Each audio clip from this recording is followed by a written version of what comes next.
सदा झैं मनोक्रान्तिमय अभिवादन।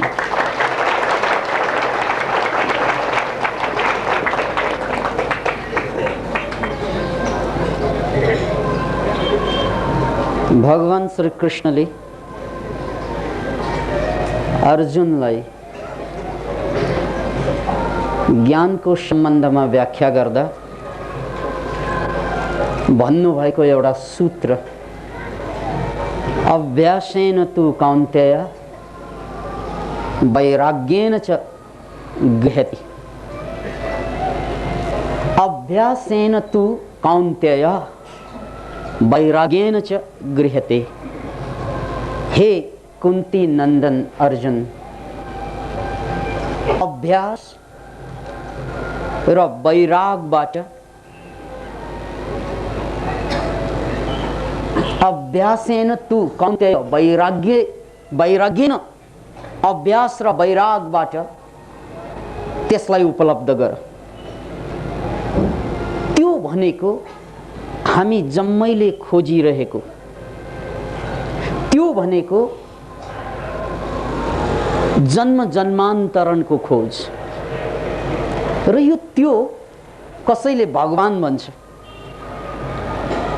तत्त्वम् असि, तत् भनेको त्यो, यहाँ पनि त्यो नै छ उपनिषदमा। त्वम भनेको तिमी, असि भनेको हौ। तिमी नै त्यो हौ जसलाई भगवान भनी खोज्दैछौ। पुनः एकपल्ट, तिमी नै त्यही हौ जसलाई तिमी भगवान भनी मन्दिर मन्दिरमा, मस्जिद मस्जिदमा, गिर्जा गिर्जामा, गुम्बा गुम्बामा चाहर्दैछौ। त्यो तिमी नै हौ। त्यो तिमी नै हौ जसको खोजमा तिमीले जन्म जन्म लगायौ, जसको खोजमा तिमी अहिले पनि पीडित छौ। त्यो कोही पनि होइन, त्यो तिमी नै हौ जसलाई तिमीले खोज्दैछौ। तत्त्वम् असि। यो वेदको वचन, यो उपनिषदको सार। यसलाई पतञ्जलिले आफ्नो भाषामा योग चित्तवृत्ति निरोधमा जोडेका छन्। योगको अर्थ हो चित्तका वृत्तिहरू, चित्तमाथि उठ्ने तरङ्गहरू, चित्तका उत्तालहरू, उत्तेजनाहरू, त्यो जम्मै जब निरोध हुन्छ त्यो बेला योग हुन्छ। योग माने जोड। सामान्य अर्थमा योग माने जोड। जोड्ने कोसँग त भन्नाले जोड्ने आफू आफैसँग। आफू आफैसँग यो ज्ञानीहरूको भाषा हो। भक्तिमा जोड्ने जीवात्मा परमात्मासँग, यो भक्तहरूको भाषा हो। फरक छ भाषाको, अर्थ छ एउटै। याद राख्नुहोस्, शब्दमा भाषामा धोखा बढी पाइन्छ। किनभने एकम सद विप्रा बहुधा वदन्ति, सत्य एउटै हुन्छ। ज्ञानीहरूले विभिन्न किसिमबाट त्यसलाई अभिव्यक्ति दिन्छ, अभिव्यञ्जना प्रकट गर्छ। एकम सद, परम सत्य त एउटै हुन्छ। परम सत्य एउटै हुन्छ, सामयिक सत्य अनन्त हुन्छ। याद राख्नुहोस् यसलाई। परम सत्य एउटै हुन्छ, सापेक्ष सत्य अनन्त हुन्छ। त्यो परम सत्य जसले बुझे जाने, तिनीहरूले आफ्नो तरिका, आफ्नो समय अनुसार, देश काल परिस्थिति अनुसार त्यसलाई व्याख्या गरे। एकम सद विप्रा बहुधा वदन्ति। विप्रा यानी ज्ञानीहरूले आफ्नो तरिकाबाट त्यसलाई अभिव्यक्ति दिन्छन्। त्यसैले ज्ञानीहरूले अभिव्यक्ति दिएका कुरामाथि अल्झिनु आवश्यक छैन, बल्झिनु आवश्यक छैन। तर दुःखद कुरो, कतै बुद्धले उपदेश दिइरहेको हुन्छ भारत भूमिलाई टेकेर, कतै लाओत्सुले उपदेश दिइरहेको हुन्छ चीनलाई टेकेर, कतै एथेन्सको भूमिमा उभिएर सोक्राट, हेराक्लिटस, पाइथागोरस चिच्याइरहेको हुन्छ। कतै डायोजेनस बोलिरहेको हुन्छ। उनीहरूले बोलिरहँदा भूमि फरक, मान्छे फरक, काल फरक, तर सबै कुराको सार एउटै हो भन्ने कुरा बुझेनन् मान्छेले। त्यसकारण जति जति धर्मका कुरा, ज्ञानका कुरा सुनिन्छ त्यति त्यति अल्झिन्छ मान्छेहरू। सायद यसै कुरालाई ध्यानमा राखेर, मध्यनजरमा राखेर उपनिषदमा भनेका छन् कि अज्ञानीहरू नर्क जान्छन्, शङ्का नगरौँ। अज्ञानीहरू नर्क जान्छन्, शङ्का नगरौँ। ज्ञानीहरू महानर्कमा जान्छन्, त्यो पनि शङ्का नगरौँ। याद राख्नुहोस् यसलाई। अज्ञानीहरू नर्क जान्छन्, शङ्का नगरौँ। नर्क जान्छन् अज्ञानीहरू, ज्ञानीहरू महानर्कमा जान्छन्, त्यसमा पनि शङ्का नगरौँ। अब प्रश्न उठ्दो होला खोपडीभित्र कि हो के यो नर्क, हो के यो स्वर्ग, यो साँच्चै हो कि या यो प्रतीक हो कि या कविको कविताको सिम्बोलिज्म हो कि प्रतीक हो कि या रूपक हो कि के हो यो? यसलाई पुष्टि दिनको लागि म यहाँहरूलाई जेन बुद्धिज्मको एउटा कथा पेश गर्दैछु। जेन बुद्धिज्म जापानमा सर्वाधिक लोकप्रिय बुद्धिज्मको एउटा शाखा हो जेन, ZEN, जेन, जेन बुद्धिज्म। एकजना साह्रै ज्ञानी मुक्त पुरुषलाई, सन्तलाई एकजना समुराईले गएर सोध्छन्। समुराई जापानको परम्परागत सैनिकहरू।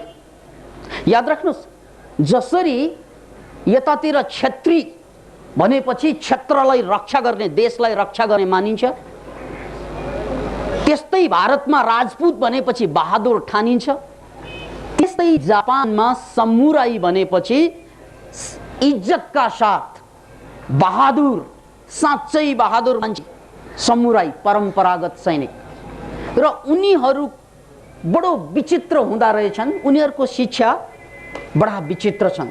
समुराईहरूलाई बहादुर कसरी बनायो भन्ने, केले बनायो भन्ने कुरामा अलिकति म दर्शन पनि जोड्न चाहन्छु। उनीहरूलाई युद्धमा अन्य मान्छेलाई कसरी मार्ने भन्नुभन्दा पहिला आफूलाई कसरी मार्ने सिकाइन्छ। Can you imagine it?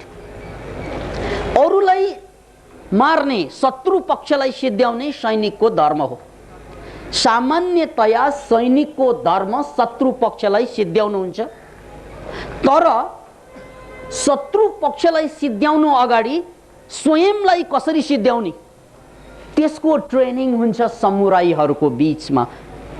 किन भन्नाले शत्रु पक्षले समाति हाल्यो भने केरकार गरिन्छ नै, दुःख यातना दिइन्छ नै, र यसरी केरकार र दुःख यातनाको क्रममा युद्धका सूत्रहरू, युद्धका क्लुहरू फेला पारियो भने देश बर्बाद हुन्छ।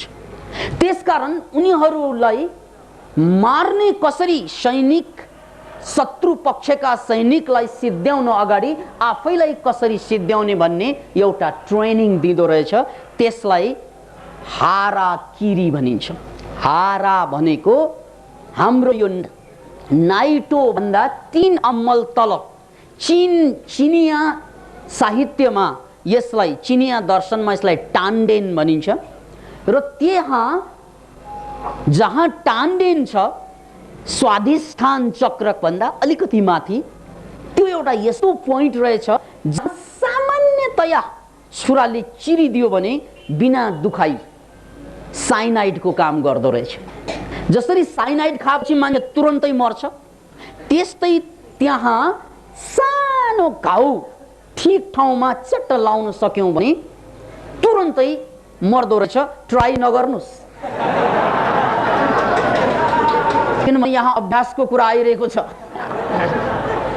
साइनाइड जस्तै काम गर्दो रहेछ, त्यसलाई हाराकिरी भनिन्छ। कालान्तरमा यो कुरा विकृत भयो।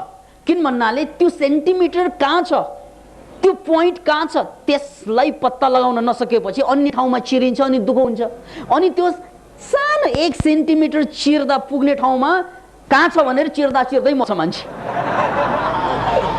त्यसकारण हाराकिरी भनेको जापानमा एउटा विकृतको रूपमा पनि देखा पर्यो। हाराकिरी मात्र मतलब हाराकिरी माने अचेल पेट चिरेर मर्नुलाई हाराकिरी भनिन्छ।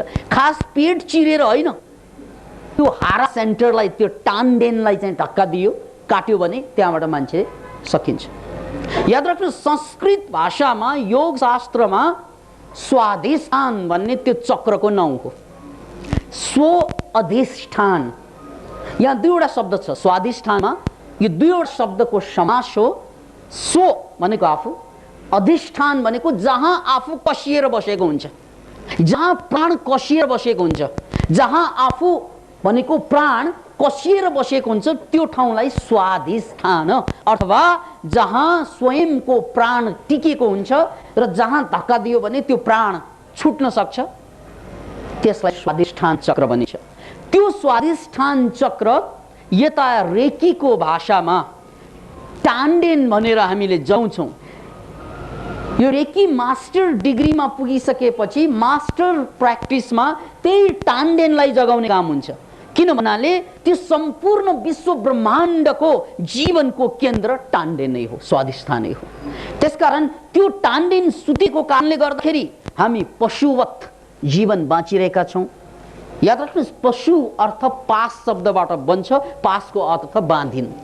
पास भनेको डोरीलाई भनिन्छ। पासबाट जो बाँधिएको छ, जो बन्दी छ, त्यही पशु हो। त्यसकारण पशुको अर्थ जोसँग चोइस छैन, फ्रिडम छैन, त्यसलाई पशु भनिन्छ। र यो पाशविक शब्द त्यसैबाट आएको कि पशुले जस्तै प्रवृत्ति गर्न थाल्यो, काम गर्न थाल्यो भने त्यसलाई पाशविक भन्छन्। त्यसकारण हामीले यहाँ बुझ्नुपर्ने कुरो के त भन्नाले स्वाधिष्ठान चक्रमा हाम्रो सम्पूर्ण प्राण केन्द्रित विश्व ब्रह्माण्डको केन्द्रबिन्दु भएको कारणले गर्दा त्यो जाग्यो त मान्छे फ्री हुँदै जान्छ। जति जति त्यहाँबाट ऊर्जा जाग्छ, शक्ति जाग्छ, त्यति त्यति मान्छे फ्री फ्री फ्री भित्रबाट इन्टरनल फ्रिडम अनुभव गर्दै जान्छ उसले। र जति जति त्यो साँघुर्दै जान्छ, त्यो जति जति साँघुर्दै जान्छ, बन्द हुँदै जान्छ, ओझेलमा पढ्दै जान्छ, त्यति मान्छे पाशविक वृत्ति गर्दो रहेछ, मान्छे पशुवृत्तिमा फस्दो रहेछ। किनभने पशुवृत्तिमा केही पनि गर्नु पर्दैन। आहार, भय, मैथुन, निद्रा, चारवटा पशुवृत्ति। आहार अनि खाली खाने, जसरी पनि खाने, नखाने पनि खाने, खाने पनि खाने, जे भेटाए त्यही त्यही खाने, नभेटाएको पनि बनाई बनाई खाने। मुख पड्काई पड्काई, जिब्रो पड्काई पड्काई, जिन्दगीलाई लट्काई लट्काई, यो एउटा बानी बस्दो रहेछ मान्छेमा। खानामा, साह्रै खानामा लोभ जाग्नु, स्वादमा अल्झिनु, पशुवृत्ति भनेको यही हो, स्वाद अल्झिनु। अनि दोस्रो पाशविक वृत्तिमा निद्रा, आहार, निद्रा पनि हो, भय पनि हो, डराउने, सानो कुरामा पनि डराउनु, यानी ठिक कुरा पनि ठिक भन्न नसक्नु डरको कारणले गर्दा। त्यसकारण यो डराउनु, आहार, भय, निद्रा, मैथुन र सम्भोगमा अथवा यो सेक्सुअल एक्टिभिटिजमा बढी ध्यान जानु, यो जम्मै कुरा पशुको प्रवृत्ति हो। जब टान्डेन सुत्छ, जब स्वाधिष्ठान सुत्छ, जब हारा सुसुप्त हुन्छ, मान्छेमा पाशविक वृत्ति बढी क्रियाशील हुन थाल्छ। त्यसकारण यो हारालाई जगाउँदै, हारालाई खोल्दै लग्न सक्यौं भने, अथवा यो हारा चक्र क्रियाशील हुँदै गयो भने मान्छे चाहिँ बढी डिभाइन हुँदै जान्छ, बढी आध्यात्मिक हुँदै जान्छ। यसको कारण त भन्नाले यहाँ आएर प्राण टिकेको छ। त्यसको सबभन्दा ठुलो वैज्ञानिक प्रमाण भनेकै कि हाराकिरी सिस्टममा अथवा समुराईहरूले त्यहाँ सानो 1 सेन्टिमिटरको घाउ पारेर मान्छे बिना दुःख तकलिफ मर्न सक्छ। अर्को प्रमाण टान्डेन भन्ने कुरा, त्यो सेन्टर जागेपछि सम्पूर्ण शरीरबाट ऊर्जा प्रवाहित हुन्छ। त्यसपछि चाहिँ रेकी मास्टर बन्छ। रेकी मास्टरशिपको दीक्षा यही टान्डेन जगाउनुमा निहित छ। त्यसैले यो सेन्टर हाम्रो सुतिरहेको छ। यो प्रसङ्गवश मैले यहाँलाई भनेको एउटा बेहोरा मात्रै हो। कथा चल्दै थियो, हाम्रो एकजना जेन मास्टरको कथा। समुराई जेन मास्टर कहाँ पुग्छन् र त्यहाँ पुगेर समुराईले सोध्छन्, गुरुदेव के स्वर्ग र नर्क यथार्थमा हुन्छ, वास्तविक कुरा हो के स्वर्ग भन्नु साँच्चै अस्तित्वमान छ के नर्क भन्नु साँच्चै विद्यमान छ, अलिकति कुरा खोल्नु पर्यो भनेछ। अब जैन मास्टर, त्यो ज्ञानी पुरुष, ज्ञानी सन्त उजुरुक्क उठेर के ठुलो आँखाले हेर्छ उसलाई, को हो मलाई यसरी सोध्ने, तिमी को भनेर सोध्छन्। अनि समुराई पनि कम छैन, ऊ त सुरवीर, उसले के भन्छ, म समुराई, समुराई भनेर गर्वसाथ भन्छ। ऊ त सेना हो, गर्वसाथ म समुराई, म बहादुर। ए समुराई रे, हेर्दा त काटर लाग्छ, हेर्दा त काटर, हेर्दा त डरछेरुवा, तर तिमी आफूलाई समुराई भन्छौ। यो कुरा सुन्न साथ एउटा समुराई भन्ने, समुराई सैनिकलाई कसैले डरछेरुवा भन्यो भने त्यो भन्दा ठुलो अपमान केही हुनै सक्दैन। किन भन्नाले उनीहरू मार्न अगाडि मर्न सिकेर जानेहरू, उनीहरूलाई डरछेरुवा भन्ने त कुनै पनि अधिकार छैन। त्यसकारण त्यहाँ डरछेरुवा भन्ने शब्द उसको जीवनमा सबभन्दा ठुलो अपमानजनक शब्द हुन्छ। त्यसकारण ऊ एक क्षण त चल्यास भए, ओहो कतैबाट बाण हिर्का जस्तो लाग्यो उसलाई। त्यसपछि उनले तलवार सट्ट तानेर उज्याए। त्यत्तिकैमा जैन मास्टर, त्यो ज्ञानी सन्त, त्यो मुक्त पुरुष हाँस्छ,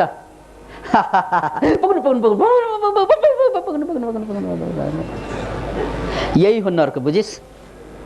किन भन्नाले त रिसमा आइस, तैँले रिसाएर तलवार उठाएको होइन, त्यसका यही हो नर्क। किनभने त रिसाइरहेका छौ। ए नर्क भनेको रिसाउँदाखेरि नर्कमा पुग्दो रहेछ। नर्क माने जब मान्छेले आफ्नो कन्ट्रोल छोड्छ, जब मान्छे आफ्नो नियन्त्रणबाट बाहिर आउँछ, ऊ नर्कमा पुग्यो, द्याट इज नर्क। त्यही हो नर्क। मान्छे नारकीय जीवन बाँच्यो भनेको मतलब नियन्त्रण सबै छुट्यो जीवनको, त्यो बेला ऊ नर्कमै हुन्छ। किन भन्नाले उनले चाहे जस्तो केही पनि हुँदैन, उनले चाहे जस्तो केही पनि हुँदैन, उनले नचाहे जस्तो सबै हुन्छ, त्यही हो नर्क भनेको। पुनः एकपल्ट याद राख्नुहोस्, नर्कको मतलब आफूले चाहे जस्तो केही पनि नहुनु, आफूले नचाहे जस्तो सबै हुनु, त्यो नर्क। अब तपाईँ कति नर्कमा हुनुहुन्छ? यतिसम्म कि यतिसम्म कि यतिसम्म कि यतिसम्म, यति नियन्त्रण। नर्कमा त्यो मान्छे कति छ भन्ने कुरा उसको नियन्त्रण, उसको इमोसन माथिको नियन्त्रण कति छ त्यसले नाप्ने कुरा हो, द्याट इज नर्क। किन भन्नु उसले तलवार उजाए, रिसाए, त्यो त नर्कै हो नि। त्यो किन भन्नाले कन्ट्रोलबाट बाहिर गयो। अब कहाँ भिक्षु छ, भन्ते छ, ज्ञानी सन्त छ, त्यसलाई चाहिँ मार्न खोज्नु, इमोसन, आँखा नदेख्नु, यो अन्धो हुनु, यो भन्दा ठुलो नर्क के होला? याद राख्नुहोस्, ऊ नर्कमा नभएको भए त एकजना सन्तलाई मार्नको लागि तलवार उठाइँदैन थियो, उसको तलवार उठ्यो, किन भन्नाले ऊ नर्कमा पुग्यो। यसैले याद राख्नुहोस्, इमोसन, नेगेटिभ इमोसन माथि जो पोजिटिभ इमोसन माथि पनि यदि कन्ट्रोल छैन, नियन्त्रण छैन भने त्यो नर्क नै हो। त्यसका नर्कको माने हो कन्ट्रोलबाट बाहिर जानु। त्यसैले हामी कति नर्कमा छौँ त? कोही यता, कोही यता, कोही यता, कोही यता, कहाँ कति नर्कमा छन् भन्ने कुरा त्यो नियन्त्रणको कुरा हो, नर्क। अब यति जवाफ पाउन साथ त्यो समुराईले हाँसो उठ्यो, यो पो नर्क रहेछ भने तलवार बिस्तारै राखे, तलवार पक्नु, यही हो स्वर्ग। किनभने तिमी हाँसिरहेका छौ। अब तिमी पक्का पक्की स्वर्गमा छौ, बुझिस्? तैँले बुझिस् नर्क र स्वर्ग के हो? त्यसकारण याद राख्नुहोस्, नर्क र स्वर्गको परिभाषा नियन्त्रणबाट बाहिर जानु नर्कमा पुग्नु, नियन्त्रणभित्र आउनु स्वर्गमा जानु, नर्कको परिभाषा। र यहाँ हाँसिएको बेलामा, ऊ ह्याप्पी भएको बेलामा, खुसी भएको बेलामा, प्रफुल्लित भएको बेलामा पक्नु यही हो स्वर्ग भन्दा यसको अर्थ के बुझाउन खोजेको भन्नाले आनन्दमा बाँच्नु त्यही हो स्वर्ग। याद राख्नुहोस्, आनन्दमा बाँच्नु त्यही हो स्वर्ग। आनन्द भन्दा ठुलो स्वर्ग हुँदैन। त्यसैले हाम्रो शास्त्रमा एउटा वचन छ, मूकम करोति वाचालम पंघुम लङ्घयते गिरिम यत् कृपा तमहम वन्दे परमानन्द माधवम। मुकम करोति वाचालम, यानी लाटोले बोल्न थाल्छ, लङ्गडोले हिँड्न थाल्छ। कहिले लाटोले बोल्न थाल्छ, लङ्गडोले हिँड्न थाल्छ, कहिले त भन्नाले जब त्यो परमानन्द तिमीमा वर्षिन्छ। त्यसकारण तिम्रो लागि असम्भव भन्ने कुरा केही पनि रहँदैन त्यो बेला, जुन बेला परमानन्द तिमीमाथि वर्षिन्छ। अब यहाँ परमानन्द र आनन्द फरक छ। यस अर्थमा आनन्द र परमानन्द फरक छ।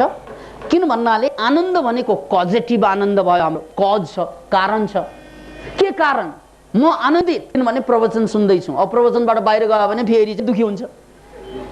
कति मान्छेलाई यहाँ शनिबार सुन्छन्, आहा शनिबार आनन्द भयो, आइतबार अलिअलि चाहिँ ब्याट्री डाउन हुन्छ, सोमबार पुगेपछि फेरि कसो कसो हुन थाल्छ, मङ्गलबारदेखि त लखतरान, फेरि त्यही पुरानो नर्मा। अनि उनीहरू कुरेर बस्छन्। ओहो, हप्तामा 2 चोटि प्रवचन भइदिएको भए हाम्रो ब्याट्री चाहिँ चार्जै भइरहन्थ्यो, हप्तामा 3 पल्ट भइदिएको भए। कतिको जिज्ञासा यो पनि आउँछ। किन भन्नाले यो हाम्रो आनन्द कजेटिभ यानी सकारण आनन्द भयो। यो सकारण आनन्द त्यो क्षणमा मात्रै हुने भयो जब परिस्थिति अनुकूल पर्छ। जब मैले पैसा पाउँछु हे गरे, पैसा गएपछि हे गरे, सबै कुरा।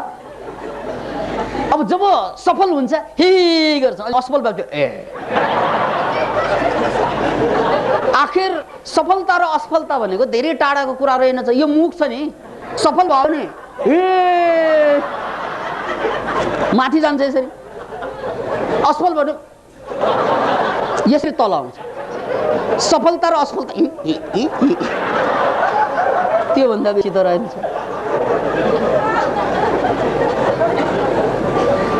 यो धेरै टाढाको कुरा होइन। एकपल्ट बिरबलले अकबरलाई होइन कि अकबरले बिरबललाई पो सोधेको छ। यहाँ अकबरले बिरबललाई सोध्छ, यो झुट र सत्य कति फरक छ? झुट र सत्य दूरी के हो भन्नु त बिरबल भन्छन्। बिरबलले के भन्छ भने झुट र सत्य भनेको एक भिट्टाको मात्रै दूरी छ महाराज भन्छ। एक भिट्टाको एक भिट्टा, कहाँ झुट कहाँ सत्य? होइन महाराज, मैले पनि कहिले झुट बोल्छु र। झुट र सत्यको एक भिट्टाको मात्रै चाहिँ ग्याप छ। कसरी भने ल यसरी,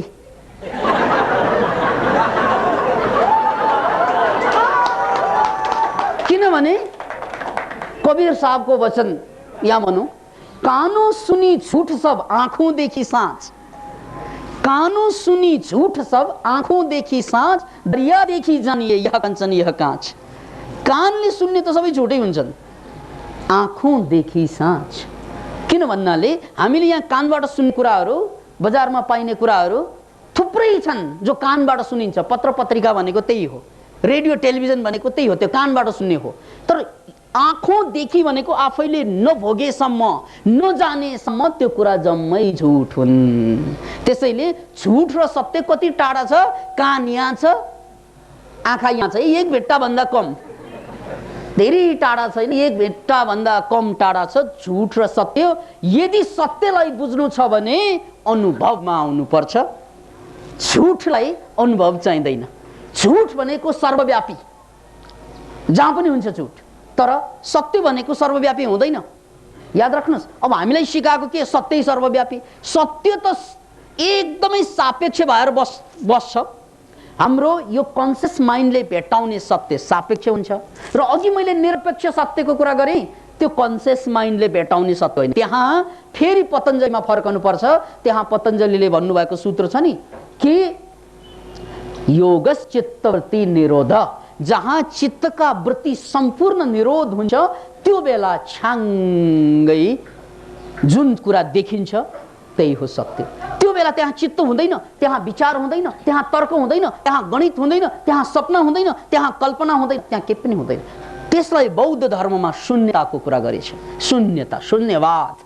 किन भन्नाले त्यो बेला त म भगवान र भक्त, त र म संसार र म भन्ने हुँदैन। दुई, त्यहाँ दुई एउटा विलय हुन्छ। त्यसकारण त्यसलाई शून्य भनेछ। अब शून्यको भाषा हामीले बुझ्ने के? शून्य माने छैन, होइन।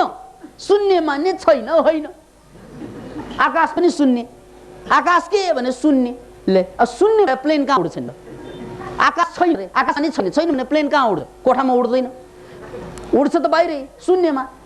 अब आकाश के छैन, त्यो छैन, छ त्यो क्या भन्नै पर्छ। आकाशको बारेमा आकाश के हो भन्यो भने छैन, छ। किन? शून्यमा नि छैन, नभए प्लेन उड्दैन। त्यसकारण त्यो नभएर पनि छ र भएर पनि छैन त्यो। त्यसकारण शून्यताको कुरा गर्दा, शून्यवादको कुरा गर्दा, बुद्धले शून्यवादको, नागार्जुनले शून्यवादको व्याख्या गर्दा समस्या के आउने भने शून्य सबै भनेको त निराश हुन्छ नि यार। शून्यताको कुरा नगर मलाई, त्यतिकै म निराश छु। फेरि शून्यताको कुरा गऱ्यो भने अझै निराश हुन्छु। अब शून्यवादको अर्थ त के त भन्नाले म निराश हुने मान्छे पनि शून्य। अब को निराश हुने ल भन्नुहोस्? अब निराश हुने तपाईँ होइन, त्यो पनि शून्य हुन्छ। अनि निराश हुने को नि? त्यसकारण कान सुनी छुट भनेको त्यही हो। जसले शून्यताको बोध गरे, अनुभव गरे, उनीहरूलाई आपत्ति छैन शून्य शब्दमा। आपत्ति कसलाई हुन्छ त भन्नाले जसले बोध गरेको छैन उसलाई त के लाग्छ भन्नाले शून्यता भनेको खाली ग्याप। त्यसैले नागार्जुनको सम्बन्धमा के भनेको छ भने उनले गरेको व्याख्यामा एम्प्टीनेस अफ द एम्प्टीनेस, शून्यको पनि शून्य। जहाँ शून्य पनि शून्य हुन्छ त्यो बेला वास्तविक महाशून्य जन्मिन्छ, त्यही बेला मान्छे मुक्त हुन्छ। फेरि एकपल्ट याद राख्नुहोस्, जहाँ शून्य पनि शून्य हुन्छ, कस्तो शून्य होला त्यो? जहाँ शून्य पनि शून्यता पनि शून्य हुन्छ त्यहाँ महाशून्य जन्मिन्छ। त्यसैले यी कुरालाई शब्दले बुझ्दैन। अब के भनेको? यो शब्द मात्रै खेलाए जस्तै कि शून्य रे महाशून्य रे। अब भगवानको सम्बन्धमा व्याख्या गर्नेले पनि त्यही भन्छन्।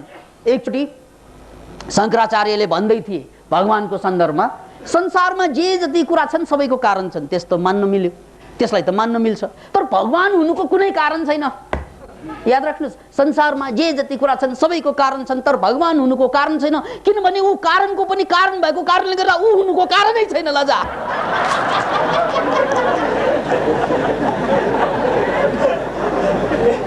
ओ, यो शब्द खेलाउनु भयो। शब्दले बुझ्ने हो भने यो शब्द खेलाउनु भयो। तर अनुभव गर्ने मान्छेले, त्यहाँ गएर अनुभव गर्ने मान्छेले त त्यही अनुभव गर्ने हो। फेरि त्यही अनुभव गर्ने यही कुरा जुन नि भगवान हुनुको कारण छैन, किनभने ऊ कारणको पनि कारण भएको कारणले ऊ हुनुको कारण छैन। यो भन्दाखेरि त के हो? के हो? शब्द घुमा खेले जस्तो लाग्छ। यो संस्कृत भाषामा शब्द खेल्न सजिलो पनि छ। संस्कृतमा एउटा शब्दको धेरै अर्थ हुन्छ, अङ्ग्रेजीमा पनि त्यही हो अचेल। तर संस्कृतको एउटा श्लोक मैले यहाँ पेश गर्छु नमुना स्वरूप। यो हिन्दीको कविता हो तर संस्कृत शब्द प्रयोग भएको छ। हरि बोला हरि सुना। हरि भनेको संस्कृतमा हरि बोला हरि सुना, हरि भनेको भ्यागुटो, हरि भनेको सर्प पनि। तपाईले अमरकोश पल्टाउनुस्, त्यसमा हरि माने फ्रग भ्यागुटो र हरि माने सर्प पनि। हरि बोला हरि सुना भनेको के त भन्नाले भ्यागुटो कराएको, सर्पले सुनेको। हरि बोला हरि सुना, हरि गए हरि के पास। हरि गए हरि के पास को गयो त भन्नाले सर्प भ्यागुटो कहाँ पुगे? हरि गए हरि के पास। हरि बोला हरि सुना, हरि गए हरि के पास। अनि त्यो भ्यागुटो सर्प आएको देखेर चाहिँ कुवामा हाम फाल्छन्। कुवालाई पनि हरि नै भन्छ संस्कृत। सुन्नुहोस् है, हरि बोला हरि सुना, हरि गए हरि के पास। वो हरि हरि में गया, ये हरि भए उदास रे।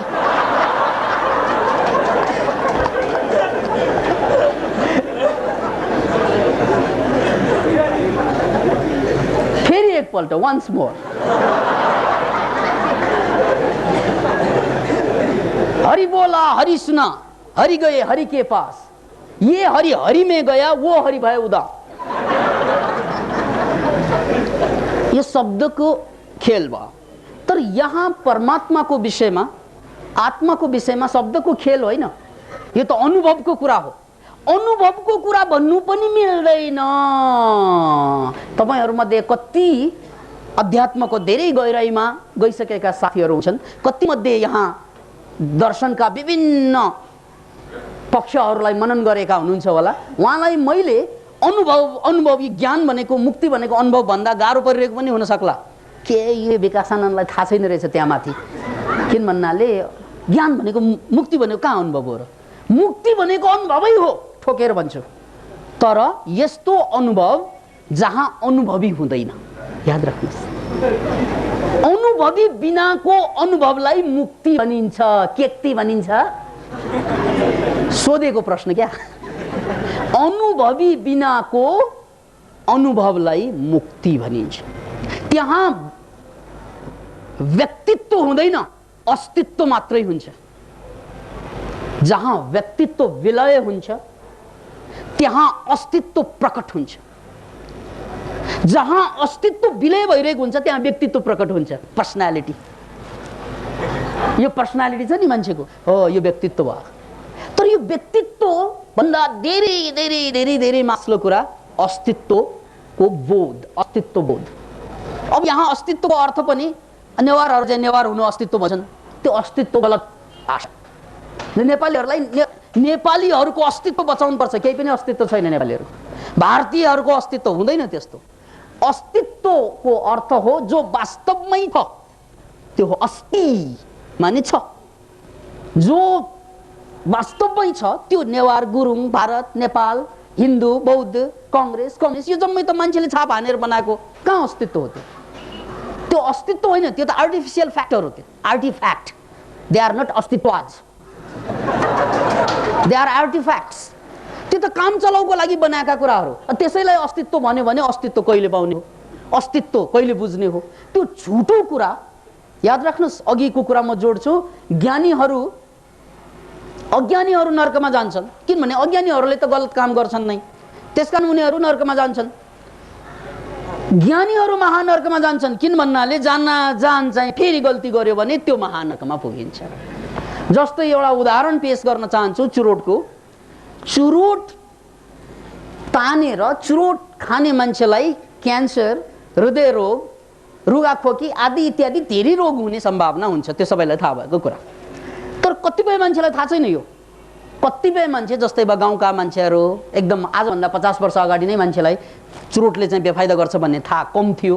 100 वर्ष अगाडि त बिल्कुलै थाहा थिएन। यसरी थाहा नहुँदाखेरि पनि चुरोट तान्दाखेरि चुरोटले त असर त गरिरहेकै हुन्छ। थाहा नभए पनि आगोमा हात हाल्दा त पोलेकै हुन्छ। त्यस्तै थाहा नपाइकन चुरोट खाँदा पनि त्यसले त्यो चुरोटको असर दिइरहेकै हुन्छ। तर कतिपय मान्छेले त्यो चुरोट खानु हुँदैन, यसले क्यान्सर हुन्छ, यसले हृदय रोग हुन्छ भने थाहा पाइ पनि खान्छन्। थाहा पाएर खाने मान्छे र थाहा नपाएर खाने मान्छेमा एक्सपेरिमेन्टहरू गर्दै जाँदा के पाइयो भन्नाले यदि थाहा नपाएर चुरोट खाइयो भने तपाईलाई क्यान्सर हुने सम्भावना जति हुन्छ त्योभन्दा बेसी थाहा पाइ पनि खायो भने डबल हुन्छ। त्यो याद राख्नुहोस्। त्यो त्यसकारण थाहा नपाइकन गल्ती गर्दाखेरि कम प्रभाव पर्छ, थाहा पाएर पनि गल्ती गर्यो भने महा पाप भयो त्यो। त्यसैलाई हाम्रो यताको भाषामा प्रज्ञा अपराध भनिन्छ। प्रज्ञा अपराध भनेको जानी बुझी पनि गल्ती गर्नुलाई प्रज्ञा अपराध भनिन्छ र प्रज्ञा अपराधीहरू नै महानर्कमा जाने हो। त्यसकारण अज्ञानीहरू नर्कमा जान्छन्। त्यो त नर्क भनेको नियन्त्रणबाट बाहिर जान्छन् अज्ञानीहरू। तर ज्ञानीहरू महानर्कमा जान्छन्। किन भन्नाले ज्ञानीहरूले भनेको यो तथाकथित ज्ञानी जसले जानी नचाहिने काम गर्छन्, बुझी नचाहिने काम गर्छन्, नियन्त्रणबाट बाहिर जाने काम गर्छन्, तिनीहरू महानर्कमा जान्छन्। जस्तै उदाहरणको लागि कतिपय मान्छेलाई थाहा छ ब्राउन राइस खानुपर्छ, अब नियन्त्रण छैन, ऊ त पशु, त्यसकारण ब्राउन राइस खानुपर्छ, यसले चाहिँ हेल्थ बनाउँछ, सबै थाहा छ। तर के गर्ने यार, मिल्दैन गर्न थाल्छ बा। खानुपर्छ थाहा नहुँदाखेरि त बरु पक्का व्हाइट राइस खाँदा केही पाप लाग्दैन तपाईलाई। जति बिगार्नु छ बिगारेकै हुन्छ। अब त डबल बिगार्छ। ए तेरी भात यसरी हुन्छ, खानुपर्ने ब्राउन राइस खाइरहेछ व्हाइट राइस। के गर्ने, प्रवचन सुन्दा त मलाई पनि खाउँ लाग्छ, तर यहाँ आएपछि गाह्रो छ यार। ओ यस्ता मान्छेलाई बढी रोग लाग्छ। याद राख्नुहोस् यो कुरा। कि जान्दै नजान्नु, कि ज्ञान पाउँदै नपाउनु। ज्ञान पाउने अपराध गर्नु हुँदैन, हामीले ज्ञान पाउने अपराध गर्नु हुँदैन। कि जान्दै नजान्नु थोरै घाटा गर्छ। जानिसकेपछि पालना गरेन भने पुरै घाटामा पर्छ। त्यसैले जेनको एउटा अर्को म प्रसङ्ग जोड्छु, if you meet Buddha on the way kill him immediately. Can you imagine it? यो मेरो कुरा होइन, जेन बुद्धिज्मको कुरा। जेनमा एउटा भनाइ छ, if you meet Buddha on the way, यदि बुद्ध पुरुषलाई बाटोमा भेट्यो भने छ्याङ्गै चाहिँ छिनाल्दिनु त्यसलाई। If you meet Buddha on the way kill him immediately, चिर्पै पार्दिनु उसलाई। के भनेको त्यो? किन भन्नाले ज्ञानी पुरुषको सङ्गतमा आइसकेपछि के गर्नु के नगर्नु त्यो थाहा हुन्छ। अघि त अन्धकारमा बाँच्दै थियो, के गर्नु के नगर्नु थाहा भएन, ठिकै कुरा हो। तर अब त थाहा भयो। थाहा भइकन पनि त्यही गल्ती दोहोऱ्याउनु। हिजो थाहा नभएर त्यो गल्ती गरियो, आज थाहा पाइकन पनि त्यही गल्ती गरियो भने त्यो मान्छे पुरै सिङ्गै बर्बाद हुन्छ। त्यसकारण थाहा पाउनुभन्दा नपाउनु जाति यदि नगर्ने हो भने, पुनः एकपल्ट, यदि अभ्यासमा ज्ञानलाई नल्याउने हो भने थाहा पाउनुभन्दा नपाउनु जाति हुन्छ। यहाँनिर एउटा प्रसङ्ग म कथासँग जोडेर यो कुरालाई छाङ्ग पार्न चाहन्छु। एउटा माझी आफ्नो डुङ्गा खियाउँदै थिए, त्यत्तिकैमा अर्को एकजना पण्डित त्यो डुङ्गामा आएर बसेछ। अनि अलिकति बिचमा पुगिसकेपछि पण्डित बाजेले माझीलाई हेरेर भन्छ, माझी दाई कति भयो यो डुङ्गा खियाउने काम गर? अब त हामी जन्मजातै सानै उमेरदेखि गरेको, कति भयो त्यो हिसाब पनि लाउन आउँदैन भने। ए तिमीलाई गणित आउँदैन? कहाँ आउँदैन, बाबुबाजेले केही पढाएको होइन, बाउले पढेको होइन, बाजेले पढेको होइन, अब मैले पढ्ने किन पढ्नु? त्यस कारण मलाई गणित सहित आउँदैन। त्यसो भए तेरो 1/4 जिन्दगी बर्बाद भयो। अब गणित नजान्ने मान्छे यो संसारमा 1/4 जिन्दगी तेरो बर्बाद बन्छ। ओहो, 1/4 बर्बाद भयो। त्यत्तिकैमा जाँदै गर्दाखेरि अनि माझी दाई तपाईलाई चाहिँ संस्कृत भाषाको ज्ञान छ कि छैन भन्छ पण्डितजीले। संस्कृत भाषा त्यस्तो पनि बोलिन्छ र त्यो के पुरानो मृत भाषा, त्यो मरिसकेको, हामीले थाहा हुँदैन त्यो भन्छन्। ल त्यस भए तेरो चाहिँ आधा जीवन बर्बाद भयो, अब संस्कृत पनि आउँदैन। अनि अचेलको दुनियाँमा बाँचिरहेका छौ तिमी, कि तिमीलाई चाहिँ अलिअलि इङ्ग्लिस त आउनुपर्छ नि, टुरिस्ट आउँदाखेरि चाहिँ गाइड गर्नुपर्ने, अनि त्यस्तो पनि आउँदैन, मलाई केही पनि आउँदैन, म त सोझो मान्छे भन्छ। त्यसो भए तेरो 3/4 जिन्दगी बर्बाद भन्छ बा। त्यत्तिकैमा नाउ डुङ्गा बिचमा पुगिसकेको रहेछ, तुफान चल्छ त्यहाँ, एकदम ठुल्ठुल तुफान आउँछ, नाउ चाहिँ डगमगाउँछ। त्यत्तिकैमा माझीले सोध्छ, पण्डित बाजे तपाईँलाई चाहिँ पौडी खेल्न आउँछ भने? आउँदैन, मलाई आउँदैन। त्यसो भए तपाईँको पुरै जीवन बर्बाद।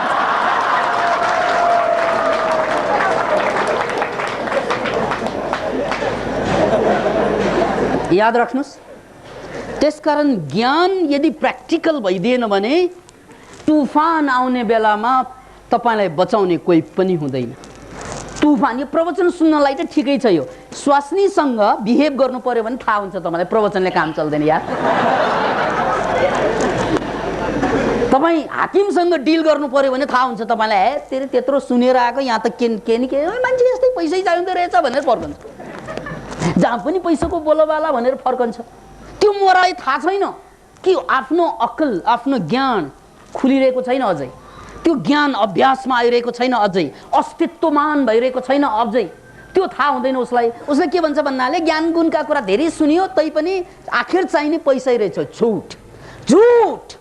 किन झुट त भन्नाले त्यो पैसो पनि ज्ञानैबाट बनाएको हो। कि फलेको कुनै रुखमा पैसो, कसैमा डलर, कसैमा चाहिँ रुबल फल्दैन, कसैमा भारतीय रुपियाँ, कसैमा पाकिस्तानी रुपियाँ फल्ने कुरा होइन। त्यो रुपियाँको आविष्कार नै ज्ञानबाट भएको कारणले गर्दा यो कुरा बुझ्नुहोस्, रुपियाँ भन्दा पहिला ज्ञान फल्यो र ज्ञानले रुपियाँलाई आविष्कार गर्यो। बेवकुफहरू यही भन्छन् कि जहाँ पनि रुपियाँ नै ठुलो होइन, रुपियाँलाई ज्ञानले बनाउने हो।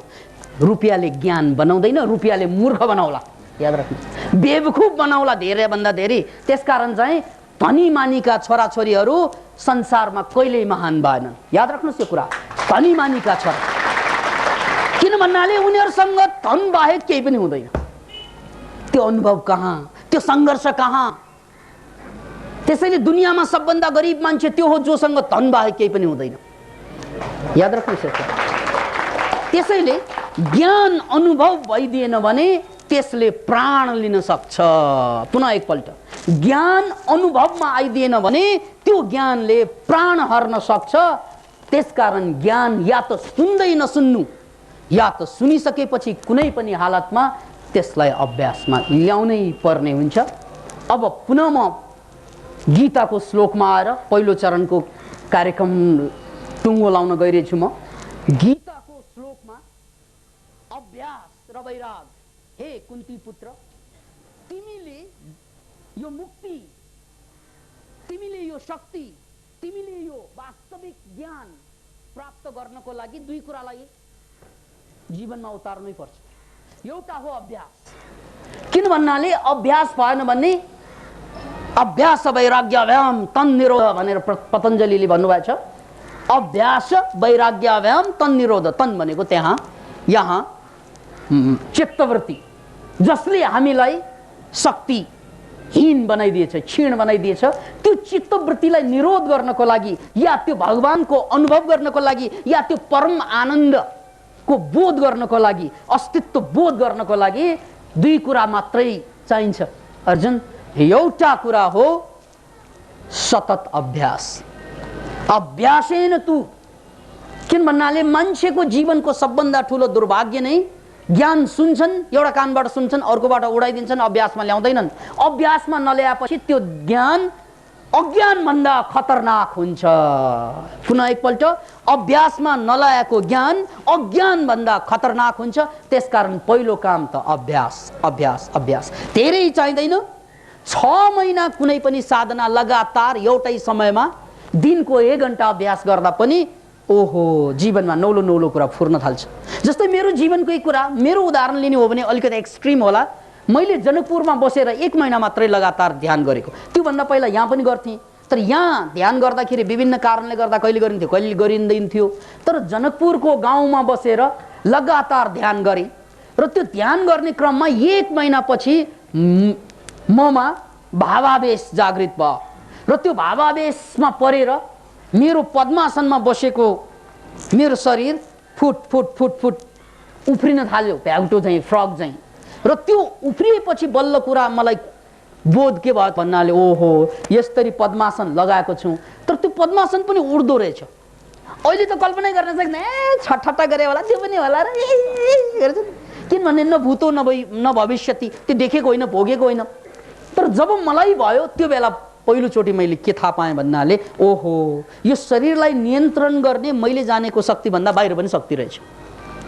त्यसले खुल्यो, छाङ्ग खुल्यो र यही साहसको कारणले गर्दा अब मैले चाहिँ संसारप्रति वैराग जाग्यो मेरो पहिलोचोटि। याद राख्नुहोस्, वैराग र त्यागमा अलिकति फरक छ, त्यो पनि बुझौँ।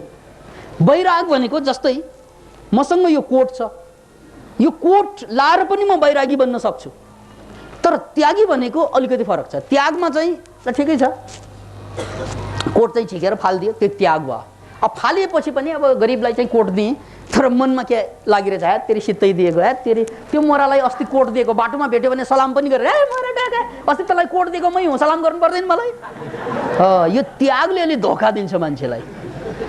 त्यसकारण त्यागी मान्छे जति अहङ्कारी कोही पनि हुँदैनन्। किनभने मैले यति त्याग गरेँ भनेर फुर्ती लाउनु चाहिँ त्यहाँ साह्रै ठुलो मनस्थिति, मनोविज्ञान, मानसिकता बन्छ त्यागी मान्छेको। तर यहाँ त्यागको होइन, वैरागको कुरा। वैरागलाई ठिक ठिक बुझ्नुहोस्। फेरि यो हाम्रो भाषामा, नेपाली प्रचलित भाषामा वैरागको मतलब चाहिँ के भन्दा, वैरागी भनेपछि डिप्रेसन भएका मान्छेलाई वैरागी भन्छ हामी। जसलाई तपाईँले वैरागी भन्छ नि, केही चिजमा इन्ट्रेस्ट छैन, they are not vairagi, they are depressed people. याद राख्नुहोस्, नेपालमा वैरागीहरूको सङ्ख्या त्यस अर्थमा 60 लाख नागिसक्यो। त्यसैले वैरागी र डिप्रेस्ड पिपललाई पहिला तपाईँले छुट्याउनुहोस् है। डिप्रेसन भनेको यस्तो रोग, तपाईँहरूमध्ये धेरैले झेल्नु भएको होला। त्यस्तो रोग जुन रोग लागिसकेपछि तपाईँलाई या त बढी निद्रा लाग्छ, किन भन्नाले संसारप्रति रागै छैन, मोह नै छैन, निद्रै निद्रा, या त निद्रै लाग्दैन, छटपट रातभर। यो वैराग होइन, यो डिप्रेसनको लक्षण हो। डिप्रेसनको दोस्रो लक्षण, जसलाई डिप्रेसन हुन्छ उसलाई केही चिजमा इन्ट्रेस्टै हुँदैन। याद राख्नुहोस् है, डिप्रेसनको माने यदि तपाईँका छोराछोरीले केटाकेटी जिस्क्याउन थाल्यो भने अहिलेसम्म ऊ डिप्रेस भएको छैन भनेर बुझ्नुहोस्। तर जुन दिनमा केटा पनि जिस्क्याउँदैन, केटी पनि जिस्क्याउँदैन, सिनेमा पनि हेर्दैन, केही गर्दैन भने गडबडी छ है केही। याद राख्नुहोस्, संवेदनशीलै हुन सकिरहेको छैन। तपाईँले आफ्नो छोराले केटा जिस्क्याएर साह्रै दुःख भइरहेको होला, केटी जिस्क्याएर तपाईँलाई छोराछोरीको त्यो पीडा पनि होला, त्यतिसम्म ठिकै हो यार, अहिले चल्ता है, चल्ता है, स्वस्थ छ। तर जुन दिनमा मेरो छोरा ज्ञानी कोठाइबाट बाहिर निस्कँदैन, सक्यो। यति ज्ञानी तरुणी देख्दाखेरि पनि आँखा चिम्लेर बसिदियो भने गयो। अरे यार, सौन्दर्य देखिरहेछ तर आँखामा सेन्सिटिभिटी छैन भने त्यसलाई डिप्रेसन भनिन्छ, वैराग होइन। याद राख। त्यो तरुणी जिस्काउने धेरै छन् कि क्या हो यसमा? तरुण देखिरहेछ, त्यो तरुण देखेर पनि वाह क्या ह्यान्डसम भन्न सकेन भने त्यो के को तरुणी थियो? त्यो सेन्सिटिभिटी हो। यहाँसम्म चल्ता है। यो ठुलो महान कुरा होइन, तर घटिया कुरा पनि होइन। याद राख्नुहोस्, यो प्राकृतिक कुरा। तरुणले तरुणीलाई देखेर अलिकति चाहिँ केमिस्ट्री चेन्ज हुनु, भित्र न्युरोकेमिकल चेन्ज हुनु, यो सामान्य कुरा भएन भने असामान्य। याद राख्नुहोस्, त्यसकारण यो सामान्य कुरा अहिलेसम्म तरुण तरुणीमा रस छ भने ठिकै छ यार, तिमी सांसारिक मान्छे हो, तिमी मुक्त पुरुष होइनौ, त्यो बेग्लै कुरा। तर तिमी डिप्रेस्ड पनि होइनौ, त्यो बेग्लै कुरा। त्यसकारण यो सामान्य कुरा, यसलाई हामीले धेरै महत्त्व पनि दिनु भएन। यसलाई ओहो, यसको मतलब अब बाहिर गएपछि सुई सुई बजाउने। अस्ति त्यस्तै भयो, एकजना चाहिँ 70 वर्षको बाल जम्मै फुलिसकेको एकजना बुढा पनि मेरो प्रवचन सुन्दै थिए अस्ति भनेको धेरै अगाडि। अनि सडकमा गएर न्यु रोडमा पुग्नु के थियो, एउटा तरुणी क्याट वाक गर्दै हिँड्दै गरेको देखिन्। अनि उसले हत्तनुपट्ट सिटी बजाएर सुईको बजाइदिए। भर्खर यहाँबाट प्रवचन सुनिरहेको सेन्सिटिभिटीको कुरा, तरुणीले अब कुन अमिताभ बच्चन भनेर फर्केको त अमिताभ बच्चनको बाउ हरिवंश राय बच्चनको परेछ।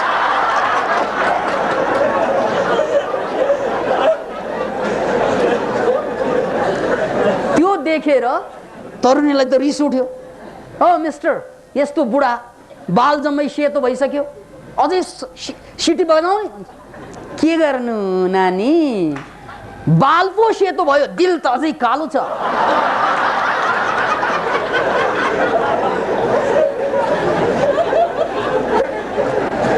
यहाँसम्म ठिकै कुरा हो।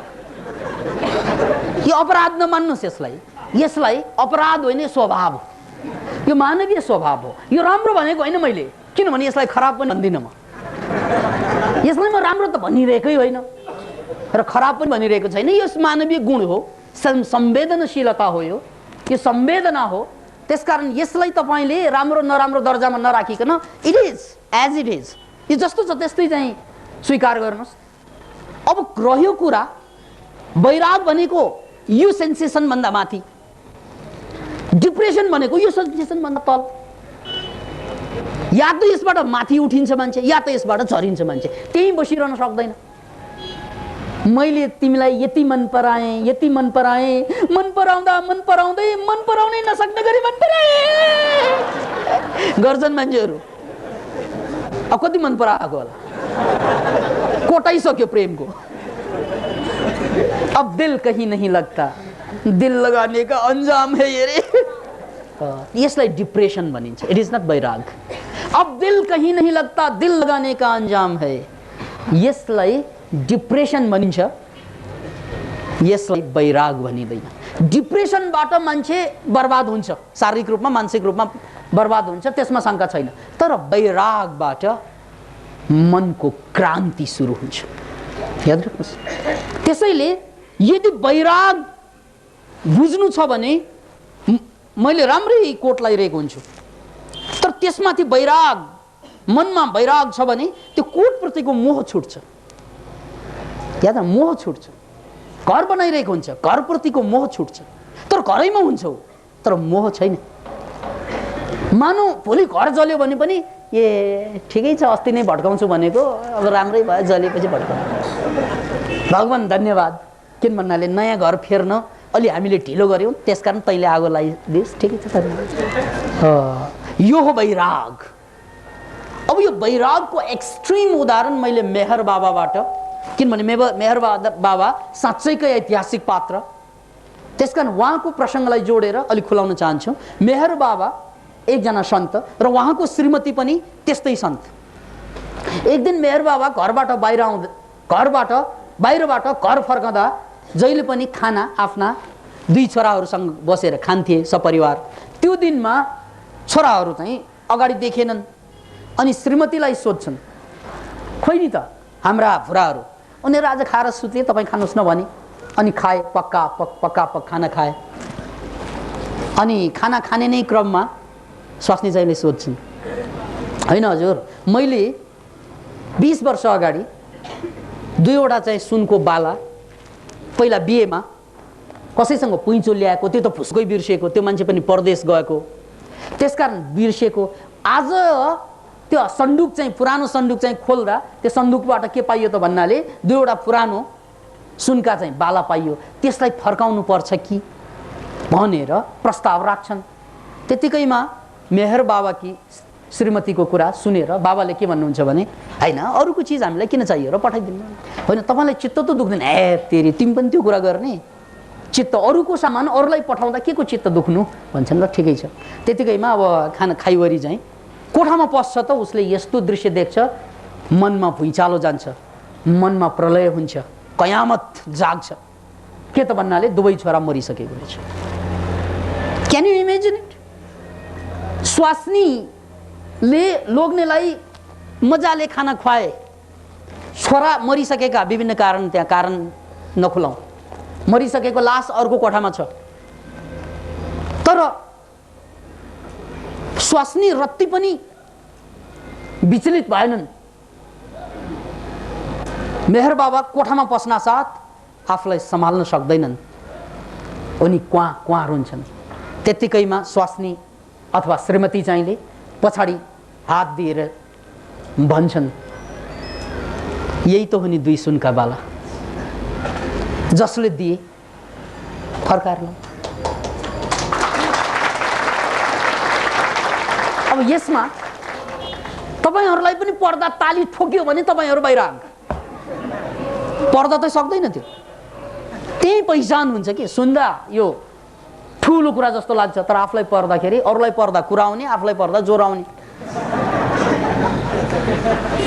बडो गजबको कुरा हेर्नुस्, यहाँ हामीलाई पर्यो भने सामान्यतया मान्छेले सकिँदैन, मेहर बाबाले सक्नु भएन, उहाँ क्वाँ रुनु भयो। त्यतिकैमा भने तपाईलाई मैले पहिल्यै भनेको हो, यो 2वटा सुनका बाला मैले पैँचो ल्याएको, अब जसले दिए लगे के भयो, यसलाई भनिन्छ वैराग। अब यसलाई तपाईले डिप्रेसन र संवेदनहीनताको उदाहरण नदिनुस्, त्यो होइन। किन भन्नाले संसारमा यो शरीर बोकेर आयौं, संसारमा शरीर बोकेर जानुपर्छ, त्यो सबैलाई थाहा भएको कुरा, हामी पनि जानुपर्छ, सबै जान्छन्। त्यसकारण यसमा पीडित हुनुको आवश्यकता छैन भनेर शब्दले भन्दैमा मिल्दैन, शब्दले बुझ्नै सक्दैन। त्यो कहिले घट्छ त भन्नाले जब साँच्चै तपाईमा अभ्यास लामो हुँदै गएपछि अनि त्यो वैराग जाग्छ, अनि त्यो वैरागबाट मात्रै ठिकै छ, भए पनि रमाउला, नभए पनि ठिकै छ, बनाउला, भए रमाउला त्यसमाथि, नभए अर्को चिज बनाउला, यो गुणवत्ता हामीमा विकास हुन्छ र त्यही हो मुक्तिको पहिलो द्वार। वैरागको मात्रा बढ्दै जानु, मुक्ति आन्तरिक स्वतन्त्रता खुल्दै जानु। त्यसकारण अभ्यासेन तु कौन्तेय वैराग्येन च गृह्यते, यो कृष्णको वचन अर्जुनलाई पनि र यो पतञ्जलिको अभ्यास वैराग्याभ्याम तन निरोध, त्यो चित्तवृत्तिलाई निरोध गर्नको लागि अभ्यास र वैराग चाहिन्छ। यो 2वटा कुरा भन्दै म पहिलो चरणको मेरो कुरा टुङ्गो लाउन गइरहेछु।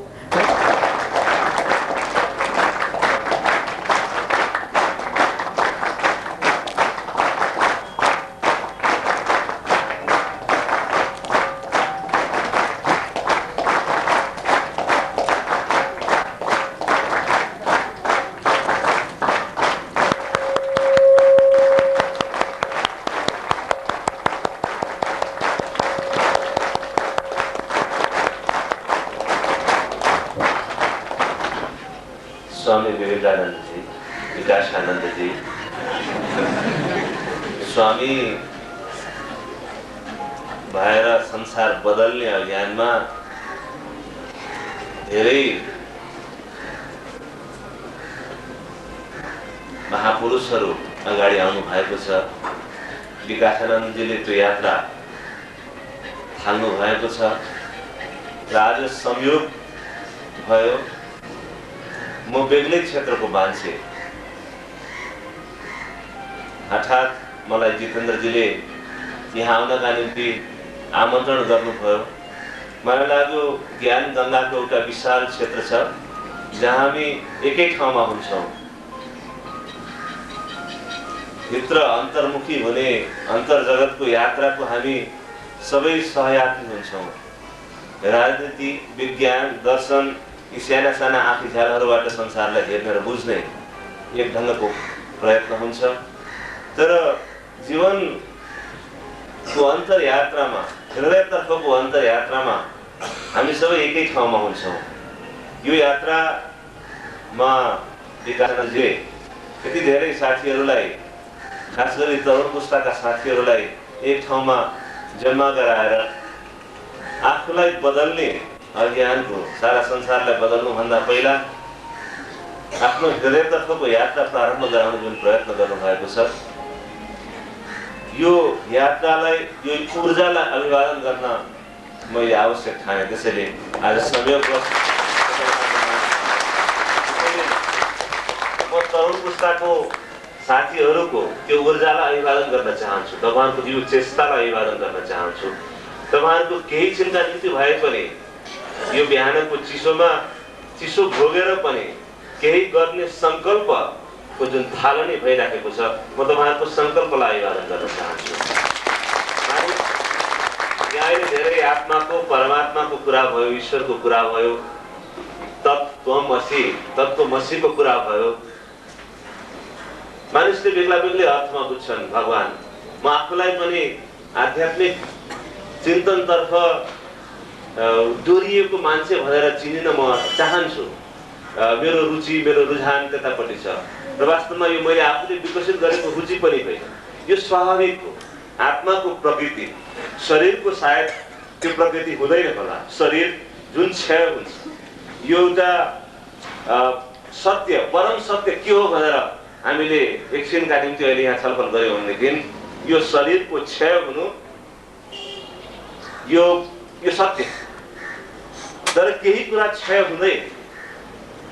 मान्छेको beyond this body something exist. मान्छे व्यक्तिका रूपमा मान्छेको मृत्यु भए पनि मानिसको विचार, मानवीय गुणहरू, जुन शाश्वत मानवीय गुणहरू छन्, तिनको कहिले क्षय हुँदैन।